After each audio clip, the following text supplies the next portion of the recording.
Power button broken. Don't panic. This video will show you exactly how to turn on your iPhone even when that pesky button refuses to cooperate. First, the easiest trick in the book: plug your iPhone into a charger and connect it to a power outlet most of the time. This will automatically boot up your phone. Give it a few minutes. If your battery was completely dead, it might take a little while.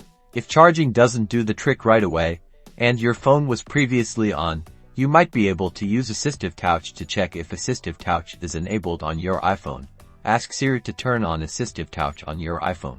If you already had AssistiveTouch enabled before your power button broke, tap the AssistiveTouch icon on your screen, select Device, and then long press Lock Screen until the Power Off slider appears. Slide to power off your phone, and then plug into a charger. Finally, try connecting your iPhone to a computer using a lightning cable. Open iTunes or Finder. Depending on your computer's operating system, sometimes just the connection will trigger your iPhone to power on. So, that's it. 3 simple ways to breathe life back into your iPhone when the power button fails. Hopefully, one of these tricks worked for you. Don't forget to like and subscribe for more helpful iPhone tips and tricks.